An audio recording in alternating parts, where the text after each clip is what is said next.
Front end development with angular. हम बात करेंगे कंपोनेंट्स की सर्विसेज और स्टेट मैनेजमेंट और यूआई को रिस्पॉन्सिव और इंटरेक्टिव कैसे बनाएं। तो सबसे पहले बात करते हैं हम कंपोनेंट्स की। एंगुलर ऐप का सबसे छोटा बिल्डिंग ब्लॉक होता है कंपोनेंट।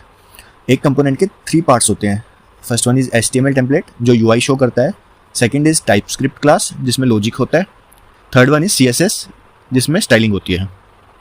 जैसे नैव बार कंपोनेंट्स हो गए हमारे पास, फुटर कंपोनेंट्स हो गए, यूज़र प्रोफाइल कंपोनेंट हो गया। हर कंपोनेंट अपना काम करता है और रीयूज़ भी हो सकता है। सो बेस्ट प्रैक्टिस ये रहती है कि कंपोनेंट्स को स्मॉल और यूजेबल रखो। और कम्युनिकेशन के लिए, पेरेंट चाइल्ड कम्युनिकेशन के लिए @input decorator, output decorator use करो।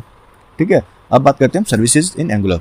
सर्विस एक क्लास होती है जो रीयूजेबल लॉजिक या डाटा हैंडलिंग करती है, जैसे API कॉल्स, ऑथेंटिकेशन, लॉगिंग, ये सब हम सर्विस फाइल में करते हैं।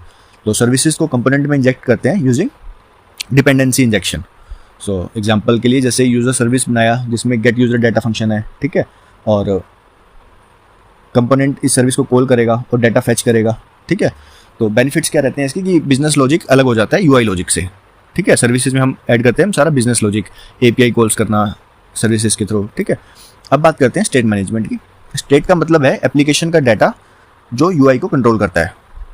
सो एंगुलर में स्टेट हैंडल करने के 3 तरीके होते हैं। First one is component state, data component के अंदर मैनेज होता है। Service based states means common services के थ्रू मल्टीपल कंपोनेंट्स में डाटा शेयर होता है।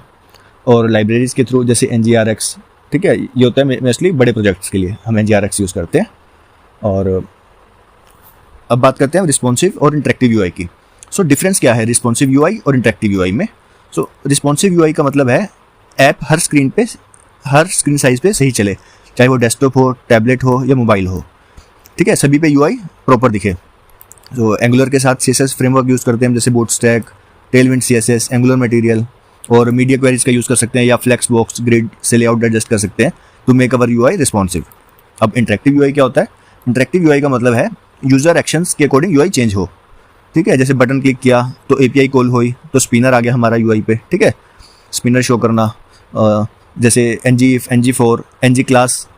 ठीक है, तो इन सब का यूज़ करके हम यूआई डायनामिक बना सकते हैं जिससे कि यूआई इंटरेक्टिव दिखे।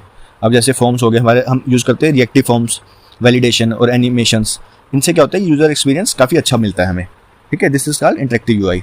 तो हमने क्या देखा, एंगुलर के कंपोनेंट्स, सर्विसेज और स्टेट मैनेजमेंट्स के कंसेप्ट को समझा है। साथ ही यूआई को रिस्पॉन्सिव और इंटरेक्टिव कैसे बनाएं उनकी हमने टेक्निक्स देखी है।